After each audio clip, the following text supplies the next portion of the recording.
जीवन स्मरण जय जय राम कुंडली कवरदा हरी विठ्ठल श्री ज्ञानदेव तुकाराम. मला असं वाटलं शाळेमध्ये काय असतं, दर पहिल्या टर्म मध्ये पाऊस फार पडला की सुट्टी असते पोरांना, नाही का? तसं म्हणजे आज ग्रहण आहे, आज सुट्टी मिळेल एका वेळेला. तुमच्या मनात तसं दिसत नाही.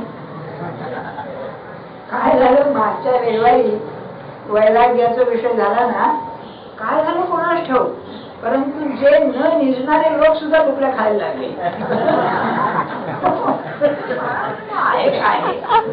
वैराग्याने जो झोपच येत असेल, एका तऱ्हेनं बरे की हो, जागेपणे प्रपंचाचा विचार करायचा. वैराग्य ऐकून जर झोप आली तर तो विचार तरी थांबेल, आणि जर खरं वैराग्य आलं तर प्रश्नच नाही, नाही का? म्हणजे ग्रहणामध्ये बघा, जपाशिवाय काही करीत नाही असं आहे ना. आता मग निरूपण करायला काय हरकत आहे? मग त्यामध्ये अशापैकी भाग आहे. आपल्याला एक सांगून घेऊ, धर्म, अध्यात्म आणि विज्ञान याच्यामध्ये तिन्हीमध्ये फरक आहे. आपल्या वैदिक संस्कृतीमध्ये आणि त्यानंतरच्या हजार हजार वर्षाच्या संस्कृतीमध्ये सगळी कर्म ही ग्रहांच्या स्थितीवरती बांधलेली होती. आपल्यामध्ये एक वेदांग ज्योतिष म्हणून 6 विद्यापैकी विद्याच आहे. अमावास्या, पौर्णिमा, आता काय ती थिअरी खरं आहे खोटं आपल्याला कळत नाही, परंतु जर आर्य लोक उत्तर ध्रुवाकडे खरोखरच असतील, कारण त्यावेळेला त्या ठिकाणी राहायची सोय होती, म्हणजे बर्फ नव्हतं, जर असं असेल तर त्यावेळेला ग्रहांची स्थिती अशी वर असते. आता कशी अशी आहे तसं नाही. तेव्हा त्यांना 4 महिने रात्र, 8 महिने दिवस असं सगळं असायचं. त्या अवस्थेमध्ये त्यांना काही घड्याळ नव्हती, तेव्हा त्यांची सगळी जी कर्म होती ती या चंद्राच्या गतीवरती ती अजूनही चालत आलेली आहे. एकादशीला किती महत्व आहे का? आता एक विशिष्ट ग्रहांची स्थिती त्यावेळेला असते. तसं सूर्यग्रहण, चंद्रग्रहण त्याच्यामध्ये सुद्धा त्याचं शास्त्रीय कारण तुम्ही किती काढा, एवढंच म्हणता येईल की चंद्र हा वनस्पतींना जीवन देतो. तेव्हा चंद्रग्रहण झालं असताना तेवढ्या पुरतं त्याच्यामध्ये जे अमृत आहे अशी कल्पना ते या वनस्पतींना मिळत नाही. सूर्य हा तर जीवनाचा अध्यक्षच आहे. आपल्या संबंध पृथ्वीवरच्या जर विचार केला तर जीवन सगळं त्याच्यावर आहे. तोच जर अंधकारात गेला, तात्पुरता का होईना, तर या जगामधल्या वातावरणामध्ये थोडा तरी फरक झाल्याशिवाय राहत नाही. एवढंच आहे. म्हणून ग्रहणामध्ये खायचं नाही, प्यायचं नाही. हा, प्यायचं म्हणजे चहा प्यायला तर चालतो, बाकीचं म्हणजे याचा अर्थ असा आहे की माणसाच्या शरीरातल्या ज्या काही क्रिया आहेत त्या मंदावतात असं बरं. म्हणजे या दृश्य जीवनाशी ज्यांचा संबंध आहे त्या क्रिया या ग्रहणात करू नये. पण जर अध्यात्म हे आत्म्याविषयीच असेल आणि आत्म्याचा जर देहाशी संबंध नसेल तर ग्रहणामध्ये न करणाऱ्यांनी सुद्धा अध्यात्मच करावं असं माझं मत. पुष्कळ लोक ते नाही सापाचे विंचवाचे मंत्र जपतात बघा, याच्यामध्ये आपल्याला माहिती असेल या ग्रहणाच्या आवश्यकता. तेव्हा निरूपणाला काही सुट्टी नाही, निरूपण झालंच पाहिजे. दुसरी गोष्ट अशी की हा सगळ्या ग्रहस्थितीचा जो परिणाम आहे हा परिणाम कोणावरती होतो? वेदांत असं म्हणतो की हा परिणाम तुम्ही ज्याला दृश्यपणाने पाहू शकता त्याच्यावर होतो. द्रष्टा म्हणून जो आहे आत्मस्वरूप त्याचा काही संबंध नाही. पुन्हा आपल्याला सांगतो निराळ्या तऱ्हेने आपली जन्माची कुंडली मांडतात. कुंडली मांडल्यावरती काय कळतं माणसाला? तर या माणसाचा हा जो जीव आहे याच्या जीवनामध्ये साधारण पैशाची परिस्थिती काय राहील, विद्येची परिस्थिती काय राहील, शरीराचं सुखदुःख काय राहील याचा अंदाज येतो. निश्चित नाही सांगता येणार. आपल्याला 2 उदाहरणं सांगतो. रामचंद्राच्या कुंडलीमध्ये सप्तमामध्ये मकरेचा मंगळ होता. हे आपण वाचलेलं आहे बरं का, मला बाकी माहिती नाही. सप्तम हे जायास्थान असं म्हणतात. त्याच्यावरून मुलगी असली तर नवरा कसा मिळेल, पुरुष असला तर स्त्री कशी मिळेल हे पाहतात.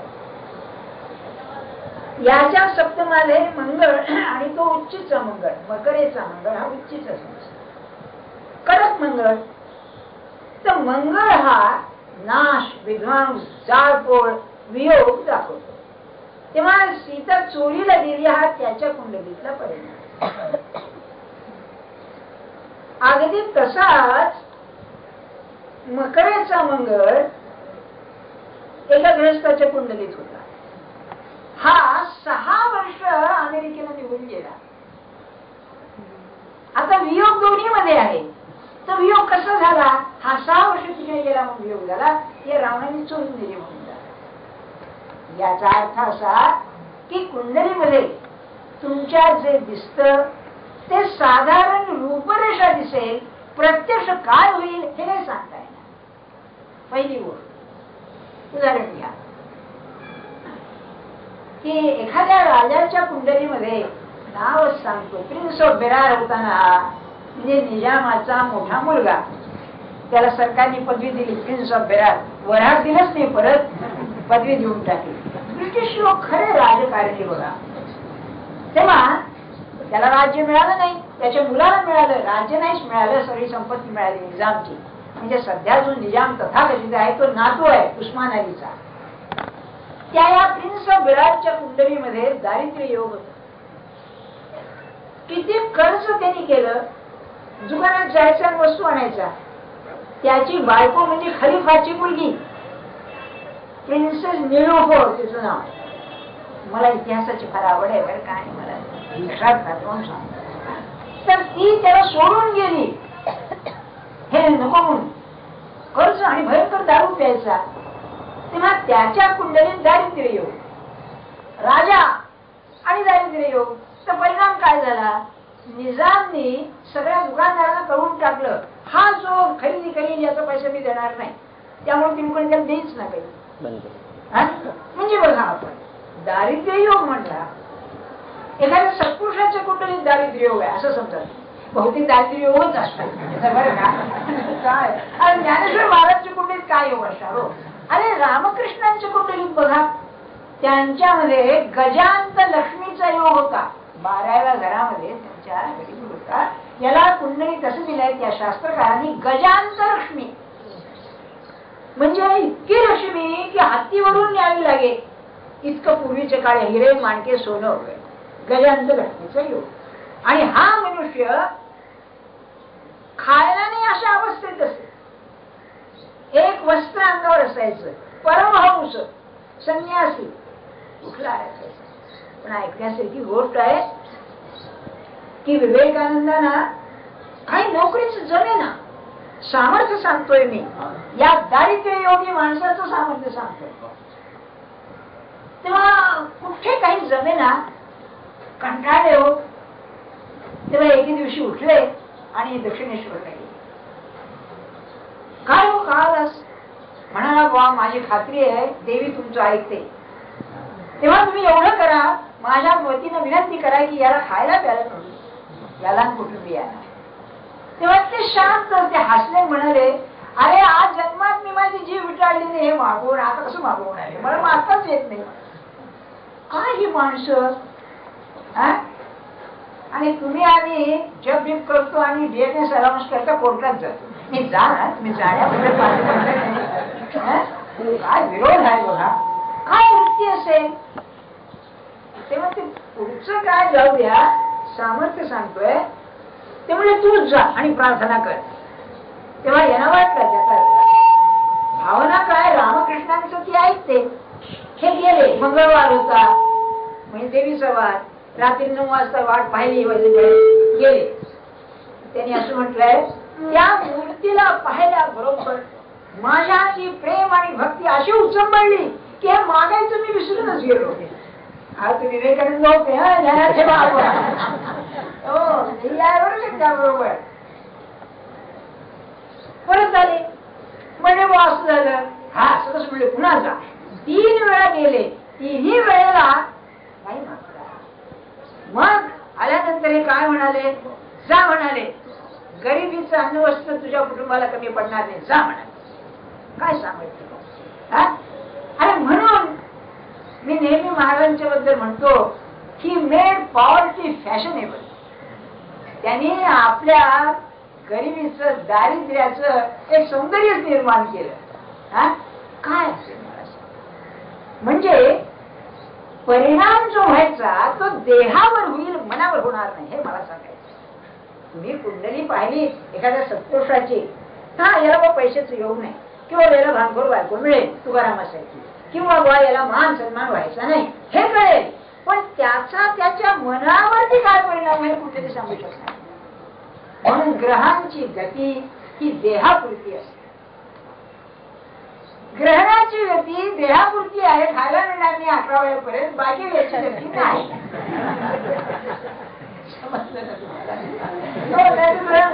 ऐकण्यामध्ये मुश्किल व्हायची. आज निजला म्हणजे काय करू का म्हणले ग्रहणच लागलंय नाही का.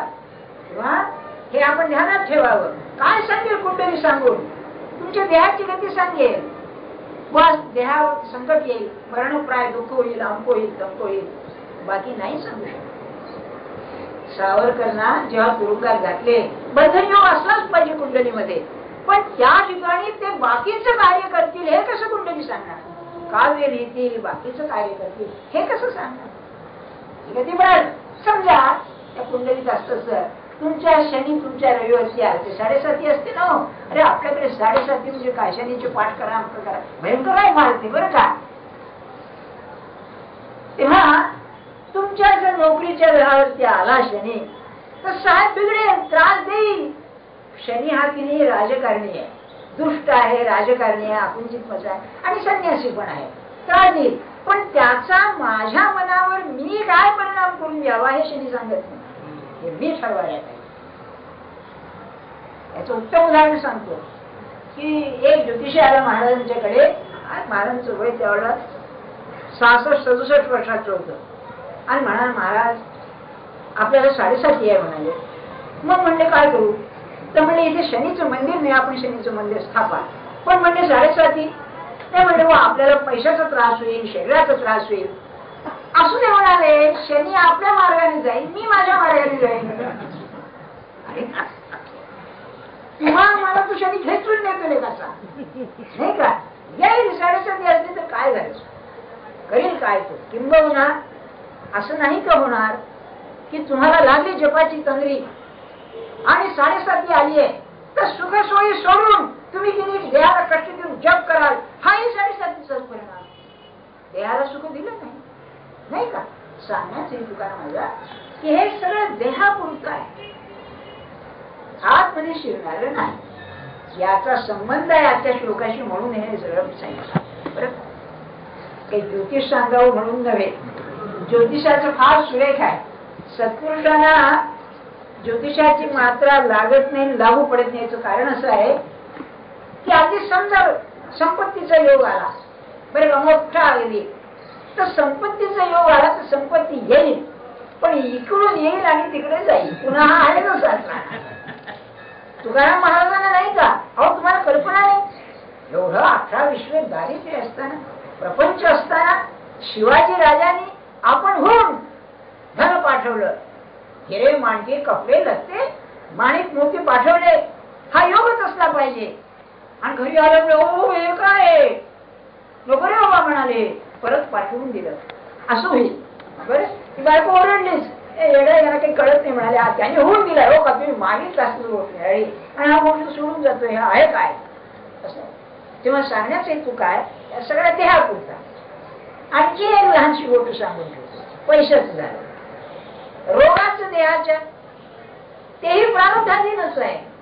तुम्हाला कोणता रोग व्हायचा, ते कसं व्हायचं, औषध मिळायचं का नाही, काय रोगाने मरणार, सगळं ठरलेलं बरं.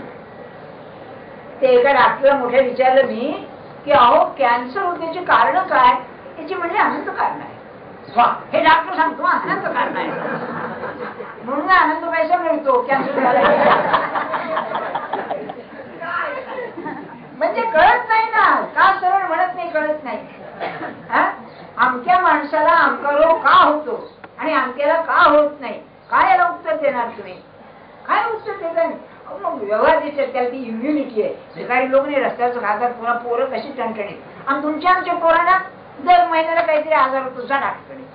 म्हणजे याला कारण सांगता नाही. हा प्रारब्धाचाच खेळ आहे. जर प्रारब्धाचा खेळ असेल तर त्याची मर्यादा कुठपर्यंत? देहापर्यंत त्याची मर्यादा. मग कसं पाहिजे? कोकणामध्ये काय असतं, भूत घेतं फार. म्हणजे पूर्वी माणसं सुद्धा भूत घेतासारखी वागायची. आता नाही. श्रोते पुष्प कोकणातले रसवून कसं तेव्हा ते काय करायचे, समजा एखाद्या घराला बाधा आहे तर त्याचा दिवस ठरलेला असतो. त्या दिवशी आणि सणाच्या दिवशी वाढणं वाढायचं, म्हणजे ताट वाढायचं आणि दाराच्या बाहेर ठेवून द्यायचं. म्हणजे ज्याची बाधा आहे त्याला तुला दिलाय बुवा. हे जसं तसं मला देहाची बाधा आहे. मला त्या यांचं फार आवडलं, रमणांचं. ते जेव्हा त्यांना कॅन्सर झाला तेव्हा म्हणाले की बुवा हा रोग झालाय, तुम्हाला काढलं पाहिजे. ते काय म्हणाले, अरे आत्म्यावरचा देह हा रोगच आहे, त्या देहाच्या रोगाला रोग झालाय, काय दुःख करायचं? ही दृष्टी. म्हणजे देह हा आत्म्यावरचा रोग. मला एक गुरुदेव रानड्यांचं वाक्य फार आठवलं. छान मोठी माणसं विचार म्हणतो बरं का. या दृष्टीने सॉक्रेटिसाचं एक ग्रस्त चित्र काढायला आला बरं का. तेव्हा सॉक्रेटिस काय म्हणाला, अरे तो कोणाचं चित्र काढणार? देहाचं. तेव्हा तो काय म्हणाला सॉक्रेटिस, अरे हा देह हे आत्म्याचं प्रतिबिंब आहे, हे चित्रच आहे, या चित्राचं चित्र तू काढणार का? सॉक्रेटिस बोलला. रेप्लिका असा शब्द आहे इंग्लिशमध्ये. तेव्हा गुरुदेवांचा एकदा फोटो काढायला कुणी आला तेव्हा ते काय म्हणाले, अरे सॉक्रेटिस या देहालाच मुळी छायाचित्र म्हणतो, या छायाचित्राचं छायाचित्र काय काढतोस? हात काय ते पहा. नाही मोठी माणसं. तेव्हा मला आपल्याला सांगायचंय, जसं ते वाढणं त्याला दिलं, म्हणजे बाबा त्रस्त संबंध शांत हो, गडकऱ्यांनी म्हटलं ना, तसं या देहात त्रास देऊ लागला. अशक्तपणा आहे, रोग आहे, काय सर्दी खोकला आणि अलीकडे ते अॅमिबिक डिसेंट्री नाव काय आहे बघा. अहो सारी हलवण याचं नाव आहे. नाव मोठं द्या त्याला काय ना. तर जसं त्याला त्याचं वाढणं द्यायचं आणि गप्पच म्हणायचं, तसं याला त्याचं औषध द्यायचं. आता जपाचे आड येऊ नकोस, हा त्याचा परिणाम आहे. प्रारंभाने काय होईल, 10 वेळा शौचात जावं लागेल, जाऊन आले, पण माझ्या नामाच्या आता आड येऊ नकोस, हे त्याला काय. हे आपण शिकणं, याचं नाव परमार्थ आहे. बरं अगदी बाकी काय होणार आहे जगामध्ये? इतकी ग्रहण येतात, इतके ग्रह उलटे सुट्टे होतात. झालं जायशील काय?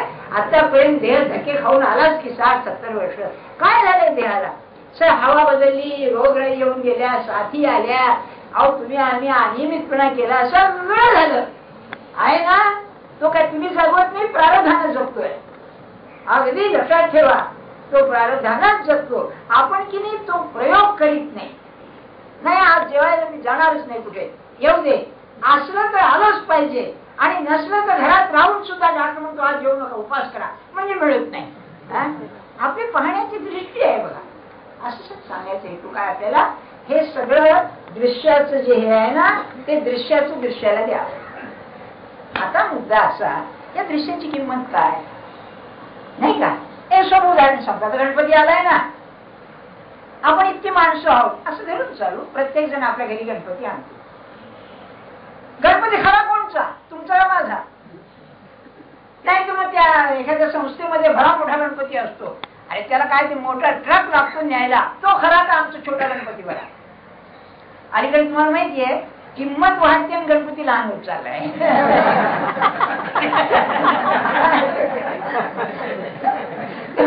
अरे गणपती खरा कोणचा?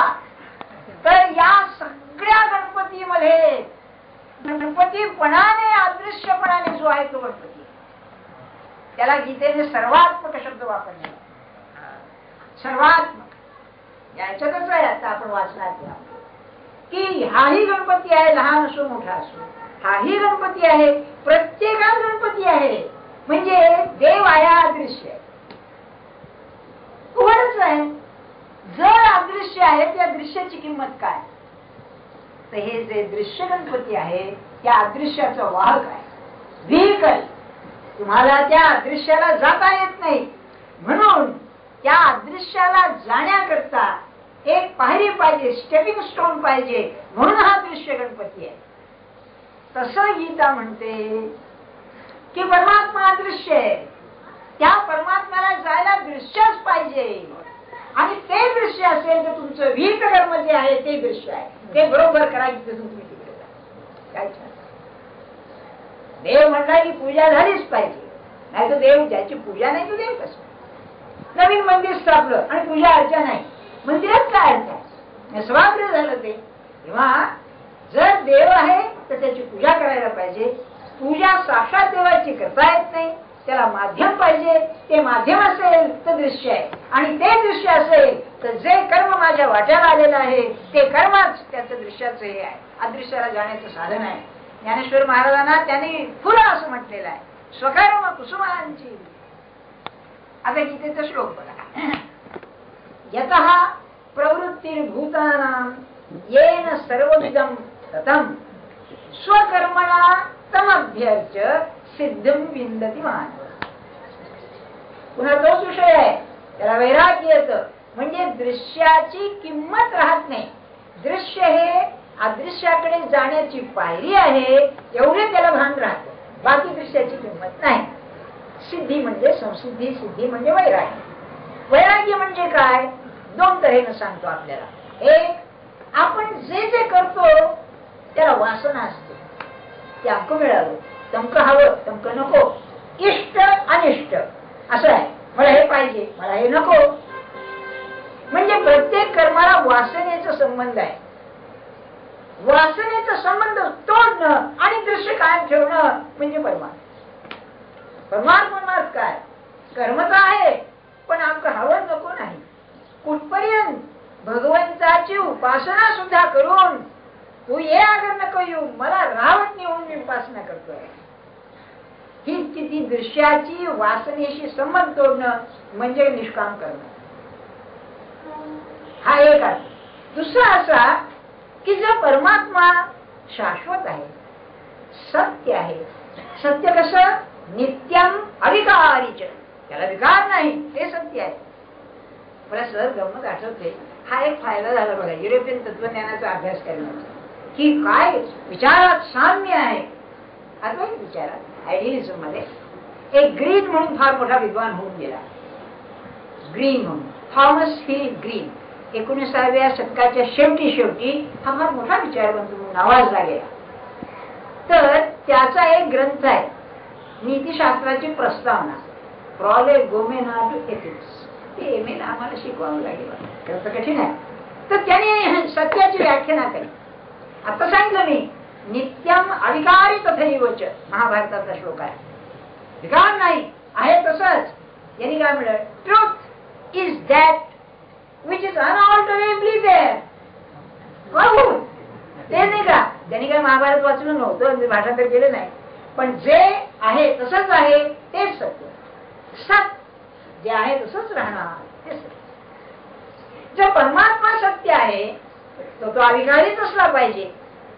आणि अविकारी जर असेल तर जे विकारी आहे ते तिथपर्यंत जाऊ शकणार नाही. कर्म आहे, विकारी आहे, बदलणार आहे, हे तिथपर्यंत जाऊ शकणार नाही. पण आज मला ते जे अविकारी सत्य आहे त्याच्याकडे पाहण्याची दृष्टी येण्याकरता विकारातच राहिलं पाहिजे. म्हणून कर्मालाच मी जर अविकाराशी संबंध जोडला तरच ते शक्य आहे. आणि तो हा गीतेचा विषय. माझं कर्म त्याला अनुसरून झालं पाहिजे. म्हणून मी जे सारखं आपल्याला म्हणतोय ना, ध्येय ठरवा, ध्येय ठरवा, की मला तो पाहिजे. म्हणजे जे कर्म घडेल तिकडे जाऊ. एक डॉक्टर होते, चांगले पैकी MD MS डॉक्टर होते. त्यांना लिव्हरचं कॅन्सर झालं. शांत होतं. पोरांचं एका मुलाचं लग्न झालेलं, मार्गाला लागायची होती गोष्ट सगळी, तेव्हा काही नाही, शांत असायचे. अतिशय निकट परिचय माझा. तेव्हा तंबाखू खात असत. तंबाखू म्हणजे ते कवाम तर खात असत, म्हणजे सुवासिक तंबाखू, पण नाही तर मग नुसते ते चुना भुसकट ते खात असत. हे भैया लोक खातात ते तुम्हाला पटेल बरोबर ते. आणि इथे ओठाच्या इथे ठेवायचे. आता दात असले तर, नसले तर काय करतात. तेव्हा ते काय करायचे, समोर महाराजांचं फोटो, तर तंबाखू हातावर मुलांनी दिली. मुलगा डाक्टर म्हणून तुला आता म्हणलं शेवटचे दिवस खाऊ घ्यायचे म्हणा, काय व्हायचं त्या हातावर घ्यायचे, महाराजांना दाखवायचे आणि खायचे. मी म्हणलं डॉक्टर तुम्ही तंबाखू खाता आणि महाराजांना दाखवून खाता. ते काय म्हणाले, माझा श्वासोश्वास सुद्धा जर ते पाहतात तर मग हे पाहणार नाहीत का? मग चोरून कशाला म्हणले, दाखवूनच खातो, काय करायचं ते करा. ते काय म्हणाले पुढे त्या दिवशी नाही की जर त्यांच्या सामर्थ्य असेल तर माझ्या दोघा सगळं म्हणणे मला उद्धरून देते. ही गुरुची निष्ठा बघा कशी माणसं असतात. अरे मी असा आहे म्हणून तर तुझ्याकडे आलो ना, नाही का. पतित पावन नाम ऐकून आलो मी दारा. मी पतित आहे, तू पावन आहेस म्हणून मी आलोय ना. मग पतित पावन न होशी तरी फिरतो माघारा. अरे काय चॅलेंज असं, काय केवढा आव्हान दिलंय रामदेवानी भगवंताला. भगवंत हसला असेल, असाही शिष्य भेटला मला, भक्त भेटला मला.